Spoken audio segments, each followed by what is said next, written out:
Esta é a aula 9 do projeto Decreto 3048. E neste projeto a gente está fazendo o estudo do Regulamento da Previdência Social, que é o Decreto 3048 de 1999. Então vamos lá começar o estudo.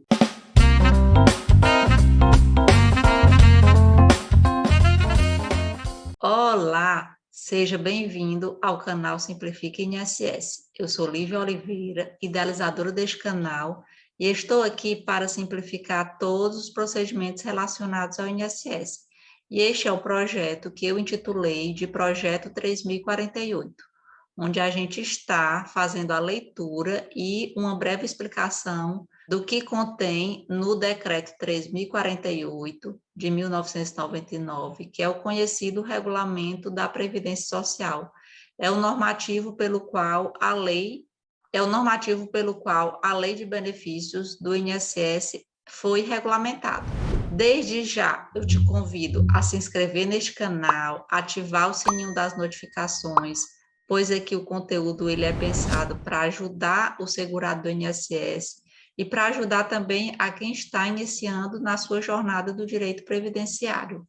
Se esse vídeo ou se essa aula te ajudar de alguma forma, eu peço que você curta esse vídeo. Lembrando que a partir da próxima aula, que será a aula número 10, a gente vai mudar um pouco a sistemática do estudo do Regulamento da Previdência Social. Na primeira semana que eu postar a aula, essa aula vai estar disponível de forma gratuita aqui no meu canal do YouTube, porém ela só vai ficar disponível por uma semana. Então, vocês que estão acompanhando esse projeto, vocês fiquem atentos às datas das postagens das aulas. As aulas do projeto Decreto 3048, elas serão postadas, ou elas são postadas todas as sextas-feiras. Então, toda sexta-feira vai ter um vídeo novo sobre o projeto Decreto 3048 até a gente finalizar o estudo, e ele vai ficar disponível uma semana gratuitamente, vocês podem assistir quantas vezes quiser. A partir dessa primeira semana de postagem, ele vai sair do ar aqui na plataforma do YouTube e ele vai ficar disponível somente para os alunos pagantes do projeto 3048, lá na plataforma do projeto. O link para vocês adquirirem o projeto 3048 vai estar aqui abaixo na descrição do vídeo, a partir da aula número 10, porque até a aula número 10 serão postados e ficarão fixos aqui na playlist do projeto 3048. Lembrando que o valor referente ao projeto 3048, ele é um valor realmente simbólico, somente realmente para vocês conseguirem acessar as aulas lá da forma como vocês quiserem, quando vocês quiserem. Então, agora a gente vai começar a aula número 9, e nesta aula a gente vai dar continuidade à leitura e uma breve explicação sobre o Decreto 3048, e eu vou explicar agora a partir de agora os artigos 16 e 17 do Regulamento da Previdência Social. Eu vou começar a compartilhar a tela com vocês. A partir de agora, eu estou colocando também aqui no slide para vocês a data que eu estou fazendo essa leitura, porque pode ser que o regulamento ele seja atualizado. Então, vocês, a partir de agora, eu vou postar a data aqui no começo da aula, que é para vocês verificarem o dia que eu fiz a leitura, porque se for uma data futura, pode ser que tenha modificado um ou outro artigo, dependendo das atualizações da legislação. Agora a gente vai continuar a leitura a partir da seção 2, e agora a gente vai explicar ou ler quem são os dependentes do regime geral de previdência social. Artigo 16. São beneficiários do regime geral de previdência social na condição de dependentes do segurado: o cônjuge, a companheira, o companheiro e o filho não emancipado de qualquer condição, menor de 21 anos de idade ou inválido, ou que tenha deficiência intelectual, mental ou grave.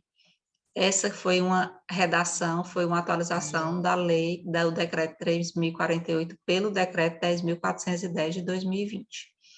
Então, aí no inciso 1, ele trata dos dependentes da primeira classe, como se diz e como se é conhecido no direito previdenciário. Quando existirem algum desses dependentes, os dependentes de primeira classe ou os dependentes identificados nesse inciso 1, os dependentes das classes posteriores perderão o direito ao benefício previdenciário que será devido a esses dependentes da primeira classe. Ou seja, para que os dependentes da segunda e da terceira classe façam jus a qualquer benefício previdenciário, eles terão ou não terá que existir nenhum desses dependentes da primeira classe, nenhum desses, nem cônjuge, nem companheiro ou companheira. Também não terá que existir filho não emancipado de qualquer condição, menor de 21 anos ou inválido ou que tenha deficiência intelectual, mental ou grave. Por quê? Porque estes são os dependentes prioritários. Quando existir qualquer um deles, o benefício será concedido a esses.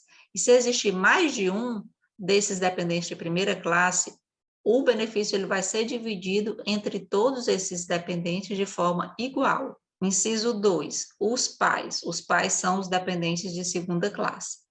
E inciso 3, o irmão não emancipado de qualquer condição, menor de 21 anos ou inválido, ou que tenha deficiência intelectual, mental ou grave, que foi a redação dada pelo Decreto 10.410.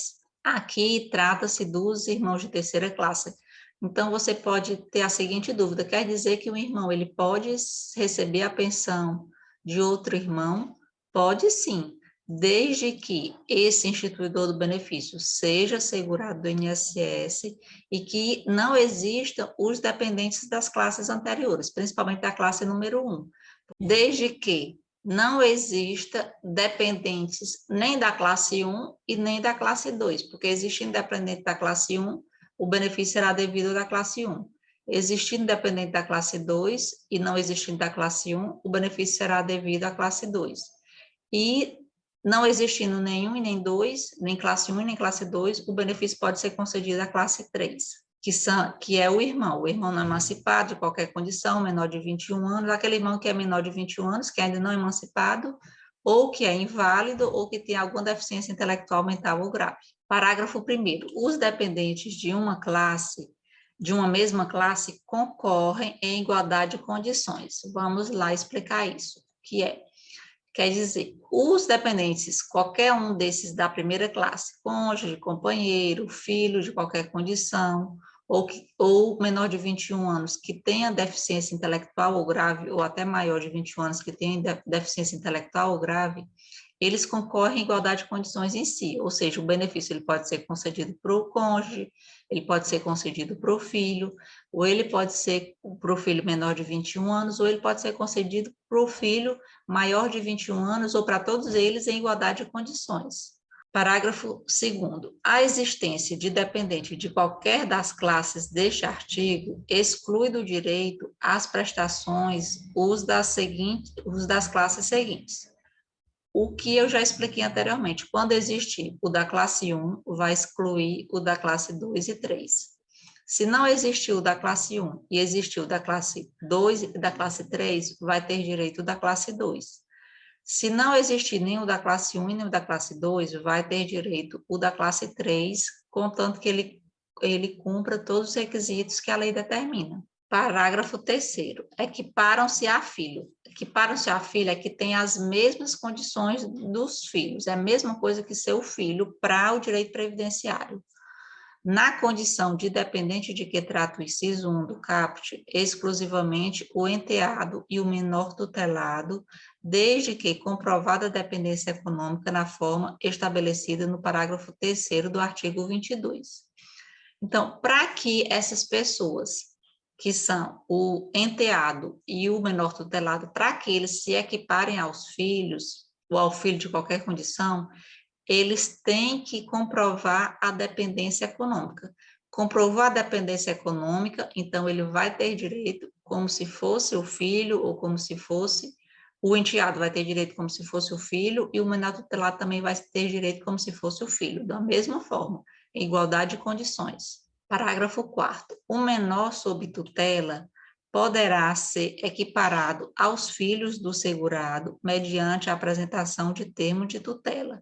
Então, o menor sob tutela também pode ser equiparado aos filhos. O que é equiparado? É ter o mesmo direito dos filhos, mediante a apresentação do termo de tutela.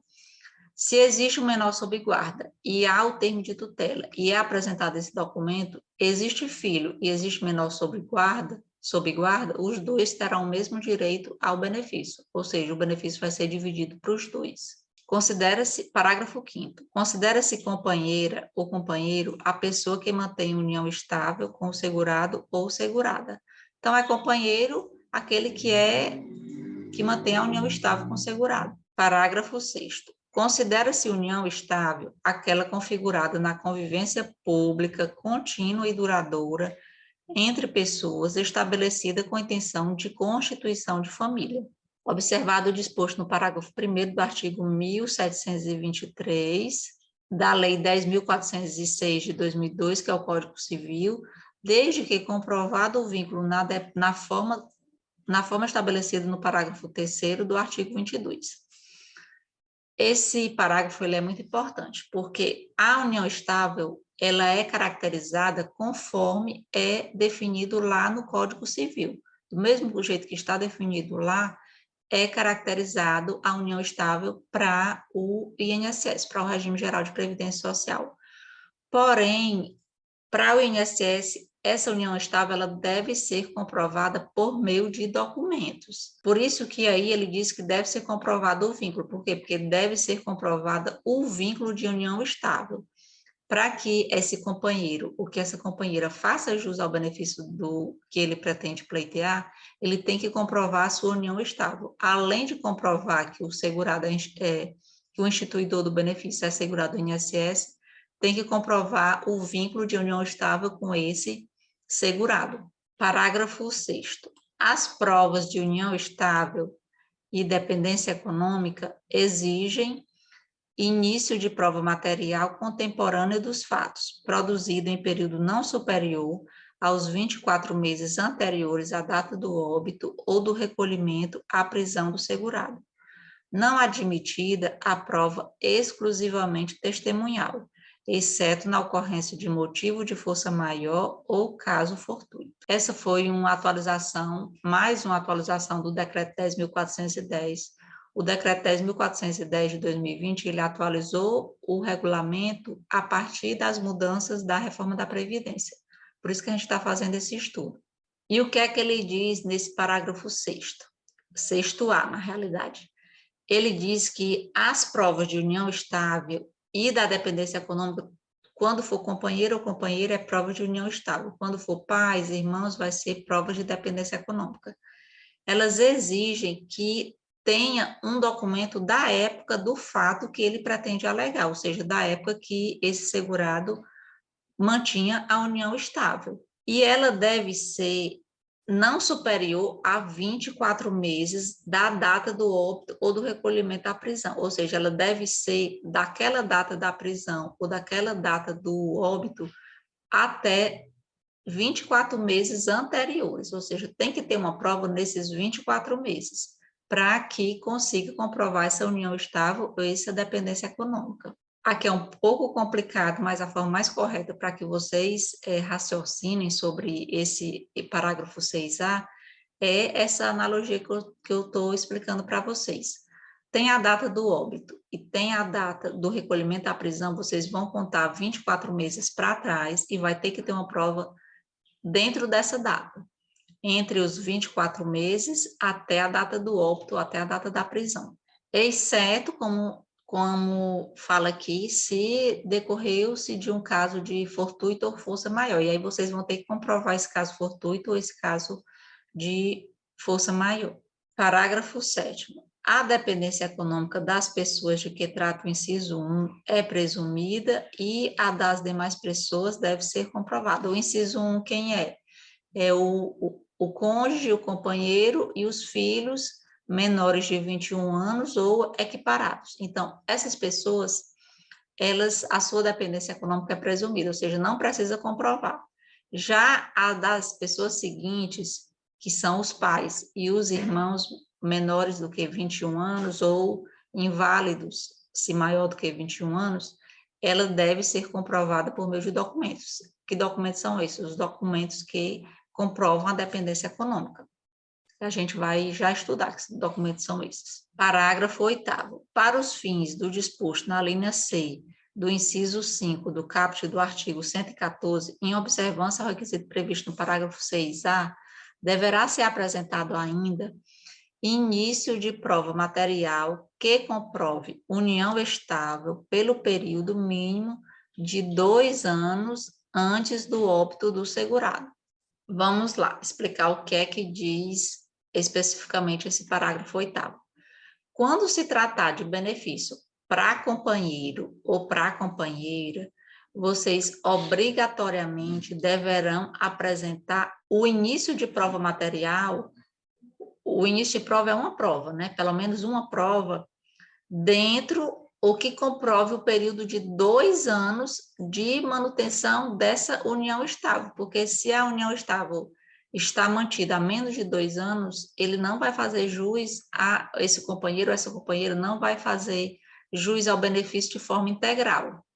Parágrafo 9º. Será excluído definitivamente da condição de dependente aquele que tiver sido condenado criminalmente por sentença transitada em julgado como autor, coautor ou partícipe de homicídio doloso ou de tentativa desse crime cometido contra a pessoa do segurado, ressalvado os absolutamente capazes e os inimputáveis. Aí, basicamente, é a lei o regulamento da Previdência excluindo aquelas pessoas, ou excluindo o direito daquelas pessoas que participaram de alguma forma da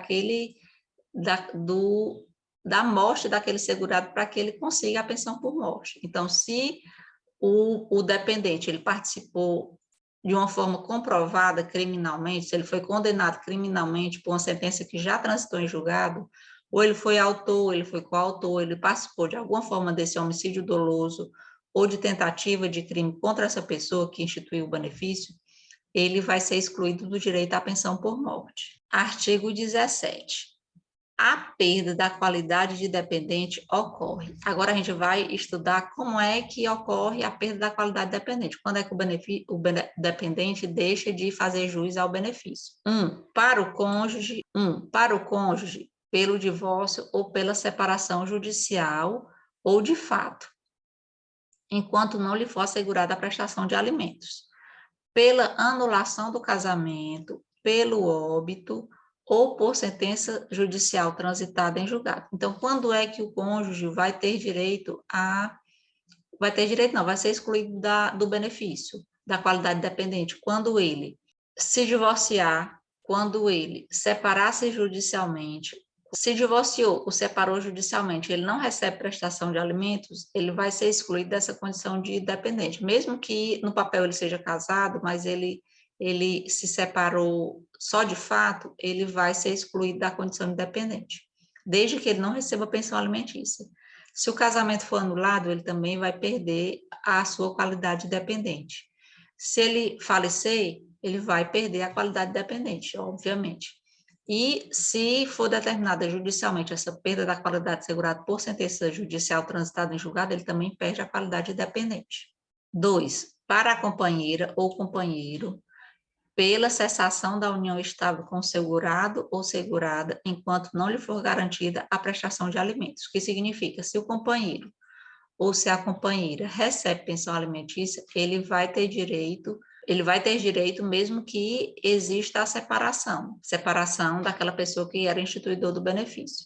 Inciso 3º, ao completar 21 anos de idade para o filho, o irmão, o enteado ou o menor tutelado, ou nas seguintes hipóteses, se ocorridas anteriormente a essa idade. Então, os filhos, eles vão perder a qualidade dependente no dia que ele completa 21 anos. Infelizmente, no dia do aniversário dele, o benefício é cessado, no dia do aniversário de 21 anos.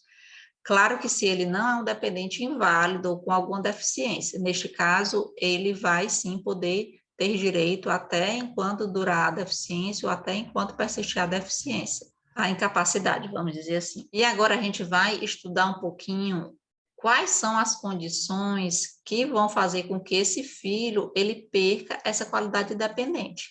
Se ele antes dos 21 anos, incorrer em alguma dessas condições. Casamento. Se ele se casar antes dos 21 anos, ele vai perder a qualidade de dependente. Início do exercício de emprego público efetivo. Ele passou no concurso público, ele vai perder o direito ao seu benefício, ao benefício que ele recebe no INSS. Constituição de estabelecimento civil ou comercial ou pela existência de relação de emprego, desde que, em função deles, o menor com 16 anos completos tem economia própria. Ele estabeleceu, ele montou uma empresa, ele se inscreveu em um CNPJ, ele tem um emprego que ele mesmo se sustenta, ele mantém uma economia própria, então ele vai perder o direito à pensão por morte não, à qualidade dependente do INSS. D. A concessão de emancipação pelos pais ou por um deles na falta do outro, por meio de instrumento público, independentemente de homologação judicial ou por sentença judicial, ouvido o tutor, se o menor tiver 16 anos completos. Aqui é importante, porque se o menor, ele se emancipa, ele vai sim ter direito, vai ter sim perdida a sua qualidade de dependente do INSS.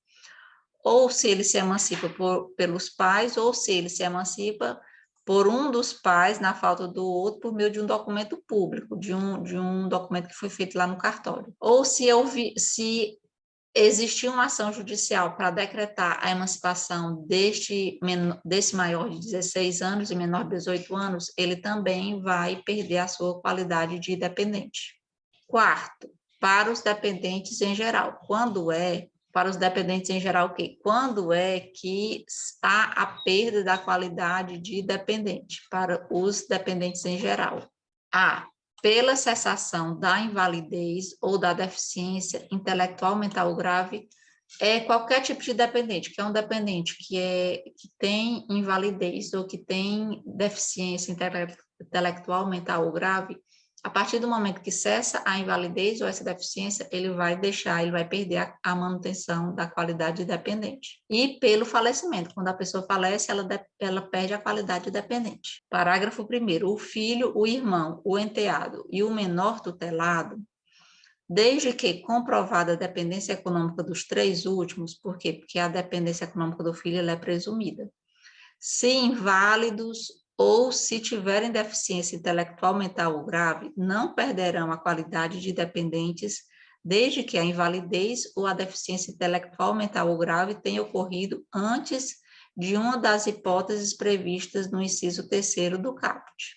Ou seja, como é que vocês devem analisar essa leitura do parágrafo 1º? Se o filho, se o enteado e se o menor tutelado ou se o irmão, eles têm a deficiência intelectual ou a invalidez, ou a deficiência intelectual mental grave, se alguma dessas condições ela aconteceu antes dele atingir qualquer um dos fatos que cause a emancipação dele, eles vão ter, sim, a sua manutenção, seu prazo de manutenção de dependente, vamos dizer assim, vão ter a sua caracterização como manutenção de dependente do INSS prolongada enquanto durar a sua incapacidade, a sua deficiência. Já se acontecer a cessação da deficiência depois de alguma das condições de emancipação, ele não vai ter mais direito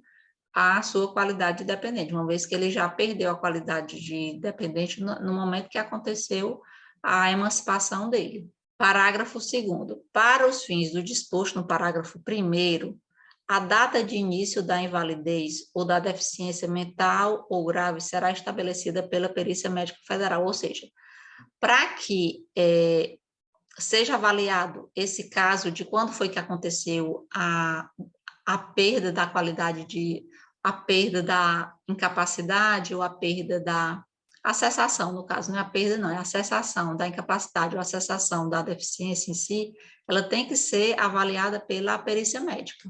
Bem, e assim a gente finaliza o estudo do Decreto 3.048 de 1999 hoje. Eu te convido a se inscrever neste canal e ativar o sininho das notificações, pois aqui você encontra conteúdo que é pensado para ajudar o segurado do INSS a conseguir seu benefício, a ajudar o profissional que está iniciando na área do direito previdenciário. Se ficou alguma dúvida com relação a essa aula, pode colocar sua dúvida aqui abaixo nos comentários que eu tentarei responder o mais rápido possível. Tchau, tchau e até o próximo Simplifique INSS.